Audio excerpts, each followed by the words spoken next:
Hello everyone and welcome to the course Introduction to Didactics. Today, we'll dive into the first chapter which provides an overview of the field of didactics. So let's get started. Education has always been a cornerstone of human progress, shaping societies by transmitting knowledge, skills, and values across generations. ELT has evolved through different approaches and methods adapting to the needs of learners and educational contexts. This chapter provides an overview of didactics regarding its conceptualization, historical evolution, and the key interactions that define the teaching and learning process. By the end of this chapter, you'll be able to define the concept of didactics and related terms, identify the key historical figures who contributed to the evolution of didactics as a discipline, classify the types of didactic interactions, and analyze how teaching and learning function as interconnected yet distinct processes. But first, what is didactics?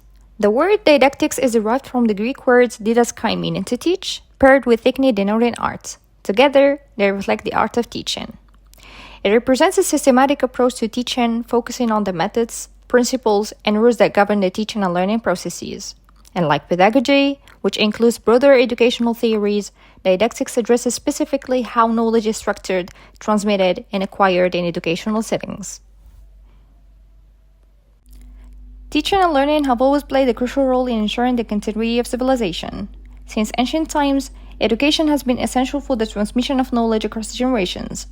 It served various purposes, including the preservation of essential knowledge in fields like agriculture, astronomy, and mathematics to sustain societies, moral and civic training shaping individuals into responsible citizens, cultural and religious preservation ensuring traditions and beliefs endure over time, and the broader recognition of the power of education in shaping human progress and social structures. Now, let's take a brief look at how the concept has evolved over time. This timeline traces the historical foundations of didactics through major figures.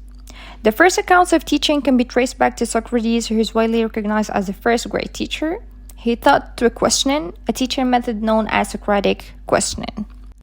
This method was made explicit by Socrates' pupil Plato in the Republic. He advocated for structured education, emphasizing the role of reason and justice. One such follower was St. Augustine, who adapted Socratic principles into a more religious and guided form of instruction in his work, the Magistro. In 1613, Radke used the term didactics for the first time in his work Aphorismi Didactica Principii, proposing an intuitive approach to learning, stressing the role that induction, psychology, and the absence of pressure have on experience. However, his pupil Comenius defined the field for the first time in history and established the basis for didactics as a scientific discipline in his work, Didactica Magna. He sets the following series of classical principles for the discipline. First, didactics is both an art and a science. Second, teaching should have its main aim, the learning of everything by everyone. And third, teaching and learning should be characterized by speed and effectiveness, prioritizing the key role that language and images play in each of the two processes. Comenius' ideas were later expanded by thinkers like Rousseau, Pestalozzi, and Froebel, who emphasized learner-centered education. The interactive processes of teaching and learning can be depicted as a triangle, where teachers, learners, and knowledge constitute the angles, and the relationships which are established between two of the angles are the place where interactions surface. The interaction between teachers and knowledge is referred to as didactic transposition. Between the learners and knowledge is called knowledge construction and reconstruction, and out of the interaction between teachers and learners, another type is born, which is didactic contract. Let's begin with didactic transposition, which refers to the way scientific or academic knowledge is transformed by teachers into objects of learning. Since teachers possess more complex and diverse knowledge than their students, they must adapt content to facilitate understanding. Teachers' knowledge evolves out of the interaction of four interrelated and mutually inclusive areas: subject matter knowledge, pedagogical knowledge, contextual knowledge, and pedagogical content knowledge. Teachers' teaching styles also influence didactic transposition. A teacher's way of teaching affects how knowledge is structured and delivered, and teachers often adapt their styles to students' needs and classroom contexts. Learning is an active process by which students construct knowledge by interacting with content, peers, and teacher. This process depends on students' background knowledge and learning strategies. Background knowledge consists of everything a learner has acquired inside and outside the classroom. it can be categorized into prerequisites and preconceptions. So the teacher should help students see why their preconceptions are not correct and also help them build strong prerequisites. Another important issue at play in the learning process is that of learning strategies, which are the behaviors and actions used by learners to enhance the acquisition, storage, retention, recall, and use of new information. Thus, the teacher should help students examine what strategies are needed in order to accomplish certain tasks. Finally, the third form of interaction is a didactic contract, which refers to the implicit rules governing interactions between teachers and learners. These rules define classroom culture and shape expectations for participation and behavior.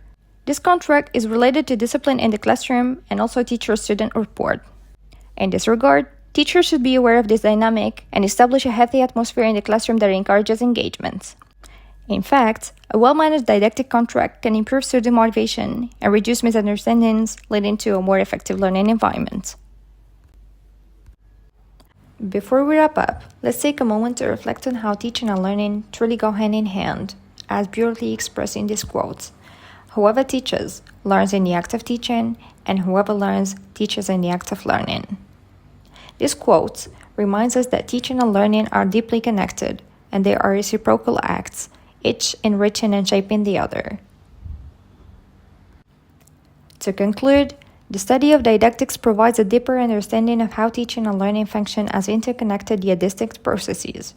Teaching is conceived as a process of interaction between teacher and knowledge, by which they make successive adaptations to scientific knowledge so that it becomes an object of learning. Learning, on the other hand, is a process of interaction between students and knowledge in which they construct new meanings from experience, and they resort to their background knowledge to make sense of the new experiences. Here are the references used in this chapter. And this brings us to the end of the video. Thank you for watching, and if you have any questions or need further clarification, don't hesitate to contact me. See you in the next lesson.